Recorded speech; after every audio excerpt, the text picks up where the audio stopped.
আমি সবাইকে আমার এই নতুন বছর শুভেচ্ছা নমস্কার, আসসালামু আলাইকুম। আমার নাম রফিকুল ইসলাম, আমার বাবা মরহুম রহমত আলী। আমি আজি 30 তারিখ আজি ডিসেম্বৰ প্ৰায় অহাকালি আছে 30 ডিসেম্বৰ আৰু আজি মঙ্গলবাৰ। মই 2-1 মিনিট আমচু সম্পৰ্কে বা অসম সম্পৰ্কে মই মাত্ৰ অলপমান এটা বাতৰি শুনাম। আৰু মোৰ নামটো হৈছে ৰফিকুল ইছলাম। আমচু আমি সকলোকে আগন্তুক নতুন বছৰৰ শুভেচ্ছা।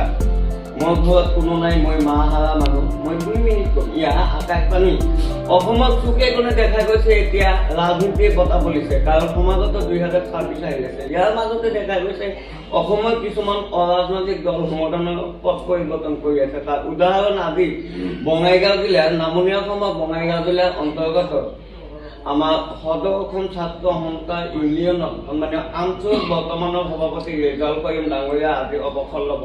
জানিব পৰা মতে তেওঁ হয়তো বহুদিন অসমৰ হৈ বহু কাম কৰিছে আৰু অসমত চুকে কোণে আমচুৰ হৈ বিভিন্ন জাতি জনগোষ্ঠীৰ হৈ কাম কৰিছে। বানপানী গৰাখহনীয়া, মূল্যবৃদ্ধি ইয়াত আছিল, ৰাষ্ট্ৰীয় নাগৰিক পঞ্জীয়ন আছিল, আনহাতে উচ্ছেদ অভিযান আৰু হিন্দু বাংলাদেশী বা ভোটা আদি বিভিন্ন সমস্যাৰ সমাধান কৰিছিল আমাৰ সন্মানীয় নেতা মাননীয় ৰেজাউল কৰিম চৰকাৰ ডাঙৰীয়া।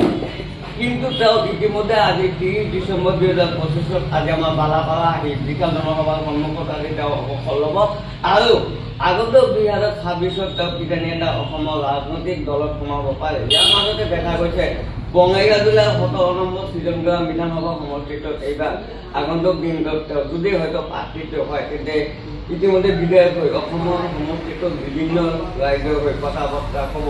আনহাতে বৰ্তমান দেখা গৈছে এতিয়া নতুনকৈ সভাপতি কোন হ'ব আমচু। ইতিমধ্যে কেইজনমানৰ নাম উল্লেখ কৰা হৈছে, এতিয়ালৈকে মই নামবিলাক কোৱা নাই, কিন্তু দেখা গৈছে যে যিজন ব্যক্তি হ'ব সেইজনে ইতিমধ্যে আমাৰ অসমৰ ৰেজাউল কৰিম চৰকাৰ ডাঙৰীয়াৰ নিচিনাকৈ কাম কৰিব বুলি উল্লেখ কৰা হৈছে। আনহাতে অসমৰ যিমানখিনি জাতীয় দল সংগঠন আছে, আছু, আকাছু, নামচু বা বিভিন্ন BLP বা আদিকে ধৰি বিভিন্ন জাতীয় দল সংগঠনৰ মাজৰ পৰা দেখা গৈছে অসমত 1 নম্বৰ দলটো অৰাজনৈতিক দল সংগঠনটো হৈছে আমচু।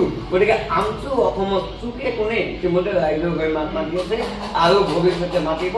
এইটো কথা উল্লেখ কৰা হৈছে তেজপুৰ আমচু বা গোৱালপাৰা, ধুবুৰী বা নেপাল, কাঠমাণ্ডু আদি বিভিন্ন আমচুসকলে আমাৰ অসমত কাম কৰিব বুলি উল্লেখ কৰা হৈছে। আপোনালোকে বাতৰিটো আকাশবাণী সাধাৰণ সভা কেন্দ্ৰৰ পৰা। আৰু এটা বাতৰি আমি আপোনালোকক সমাপ্ত হ'ম যে সেইটো হৈছে মাননীয় আমচু ইতিমধ্যে বিভিন্ন জাতীয় দল আমচু সভাপতিগৰাকী আমাৰ অসমত চুকে কোণে আগন্তুক নতুন বছৰ উল্লেখ হৈছে। সকলো ৰাইজকে স্বাগতম যে বাতৰি ইমানে সমাপ্ত। আমচু জিন্দাবাদ।